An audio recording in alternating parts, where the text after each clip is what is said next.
I'm Connor Old, and welcome back to another episode of Movie Star Magic, the weekly series where I dissect different careers of great movie stars to try to figure out what makes them great, what are their unique features that make them movie stars, and just sort of chronicle and understand their career arc from beginning to end or in the sort of later chapters.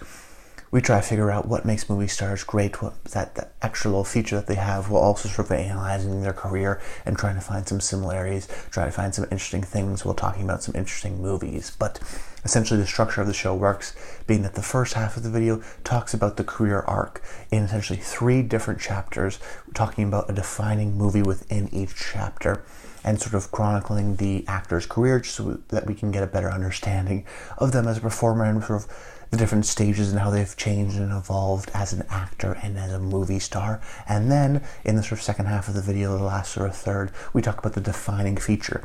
That is the title of the video most of the time. And it is the thing that they've had since the beginning, despite their sort of career arc, that sort of unique thing that they bring to their movies that makes them special, that makes them such a compelling on-screen figure. I've been having a lot of fun with the series so far. If you guys have been enjoying the video, please do comment below. Let me know your thoughts on the show and on your thoughts and just sort of the thoughts of the actors. All that stuff is the reason why I do this show, and it would be much appreciated. So jumping into the career arc of the one and only Val Kilmer, releasing this episode in honor of Gun Maverick, which just had a huge weekend box office. I saw it, opening day and had a total blast. It's a great movie, and he's one of the best parts of the movie, so I thought it was fitting to talk about his career and to understand what he was so great about, particularly in the Top Gun, but then all throughout the 90s. But in the first chapter, we're going to call this one the Sarcastic Smartass, we'll title this chapter, which is really his early beginnings, where he starts off in a lot of these comedy movies and starts to develop, I think, sort of part of his leading man persona, oftentimes, but also helping us define his defining feature, which I think is that sarcasm, which we'll speak about later. But, certain actors, like, an Adam Driver or an Oscar Isaac, they'll show up for a long time before they actually sort of really break out. They'll do a lot of supporting roles and then sort of finally get their chance at a leading role and knock it out of the park and then sort of develop from there. But then there's some actors like Meryl Streep or I think Val Kilmer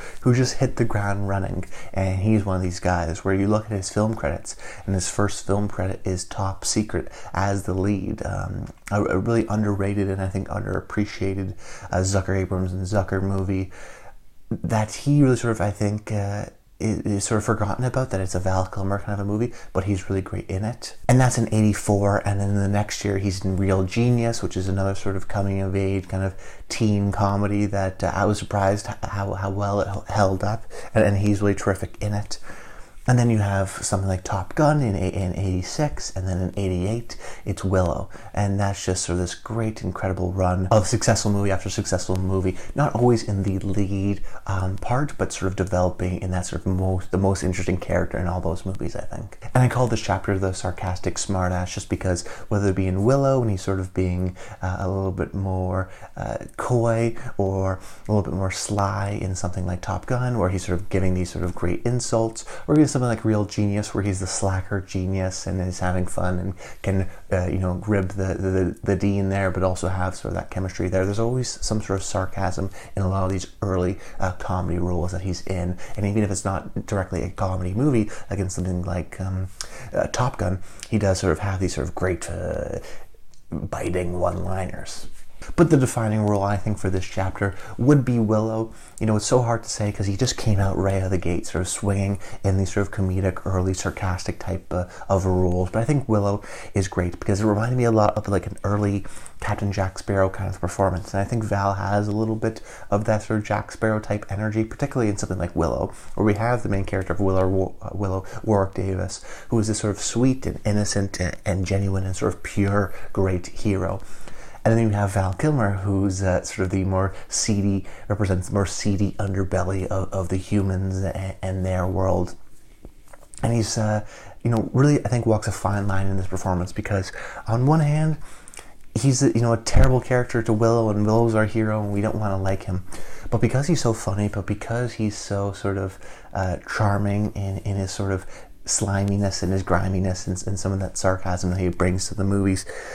What he does is sort of win us over with some of his charm, despite his sort of less than desirable actions that he does to Willow. But I think what it does is does a great job of putting us in the shoes of Willow, because we're able to sort of understand the sort of duality of him being charming, yes, but also kind of a stinker. But also, that being said, the performance I think is really interesting, because he can do these sort of charismatic, sarcastic things, but he's still very much a live wire kind of a performer, and a kind of a performance in this movie, where by the end of it, yes, he becomes sort of traditional leading man, but in the middle, he's very an unpredictable character. You're not exactly sure where he's going to be, when he's going to show up again. You can never trust what he's going to say, and he does have that real sort of intensity and dangerousness that he brings, but also sort of mixed in with some of that sort of humorous sarcasm, particularly more so as he gains a little bit more friendship with Willow in the latter half of the movie. That's when we start to see sort of a little bit more of the charm, but he does balance that sort of charm with the live wire act, just so the fact that he can bring a chaos and intensity to it, so you're not totally trusting him, but you still kind of like him because of that humor and that charm. Then in the second chapter, I'm calling this the intense phase, which after a long string of movies, Top Gun, Willow, these are movies that make a lot of money at the box office, after sort of the string of those movies, he starts to become the sort of more traditional leading man, and he's not always super traditional. However, I think in the sort of 90s period, I'd say probably from 91 with The Doors onward to mid-2000s, ending probably with something like 2004 Spartan, we're really seeing an intense Val. Where the very early movies, he's a funny, very funny character, and a very funny guy in comedic movies oftentimes. Top Secret, real genius. But now, because I think of his looks, and because of his associations, going toe-to-toe with someone like Tom Cruise, Hollywood's always looking for that next big star. He sort of morphs into more of these intense roles. So we'll have movies like The Doors and Batman, of course, and even something like The Island of Dr. Moreau. But what's interesting is that actually sort of his main star vehicles, like a Batman or The Saint, don't have sequels. And I actually think in this period, he's actually a little bit more eccentric than maybe a more traditional leading man, than like maybe a Denzel or a Will Smith or even a Tom Cruise, just in the sense that he's willing to work with great directors, but also I think great actors, allowing himself to be the third or the sort of second build actor to these sort of legendary actors, just because he wants to work with them and does sort of interesting, unique decisions. He's not always this sort of traditional leading man. He will do in the 2000s, a Pollock or a Missing, or he'll be in a Heat and be the third build kind of a guy. Or in Tombstone, which is very much a supporting role. Now, it's the best role of the movie, but it is interesting that all these characters, I think, in this sort of period are intense. He does sort of lose a little bit of that humor. That being said, he does tap into something interesting, and I think brings him another layer and dimensionality to his movie star persona, that he's not just a comedic guy, that he can do the sort of more serious, intense stuff. That being said, it's impossible just to give him like, oh, this was his 90s, this is where he did a bunch of sort of action movies that didn't work out, where he's the sort of face on the poster. He does do a lot of sort of interesting roles. I mean, he's in Heat, and he's the third lead, and he's not in a whole lot of the movie, but it's because you get to work with Michael Mann, De Niro, and Pacino, and he does that, and I think, it worked out in the end, just because you look at his career, and he's been in so many great movies, and ultimately I want to do a show about him. But we're talking about this sort of intense phase here in the 90s.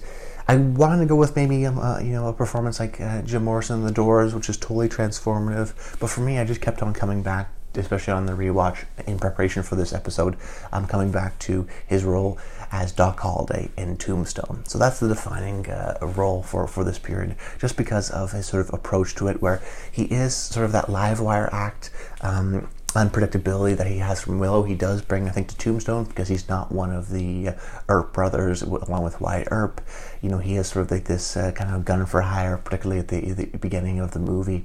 And because he's sort of an unpredictable or uncharacteristic force within the movie itself, what Val does is bring a real menace to this character and a real intensity, and while using both silence and sort of his sickly demeanor, I think he crafts a sort of legendary portrayal as Doc Holliday. Very rarely do his speeches go above a whisper. He is a very sort of soft-spoken, quiet man who is dying from tuberculosis, so you don't know if any of his breaths are his last dying breath, but he's so sort of poetic in his just the script on the movie is really terrific, but the way Val sort of gives his performance, where he looks sickly all the time, he's sweating, yet but despite that there's still sort of an air of confidence and sort of a swagger, but a real sense of confidence because he can control the room without sort of raising his voice, and that's sort of that power that he brings to the movie. He's got so many great lines,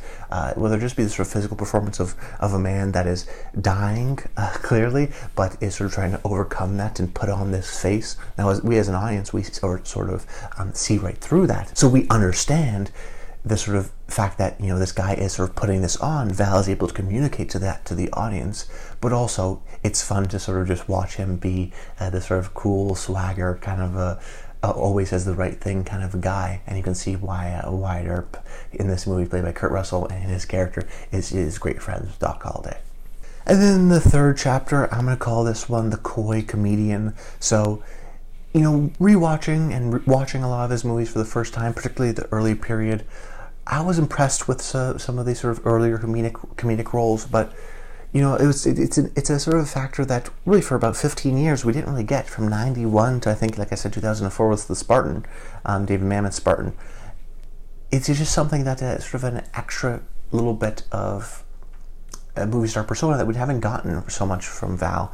And that's one of the reasons why I actually wanted to do this series, was actually because of this sort of third chapter, because I think it's kind of lost that, whether it be Kiss Kiss Bang Bang or MacGruber, in the sort of mid-2000s and onwards, in the sort of last chapter of his career, before, of course, he gets the throat cancer diagnosis and is sort of now kind of semi-retired from acting just because he can't really speak.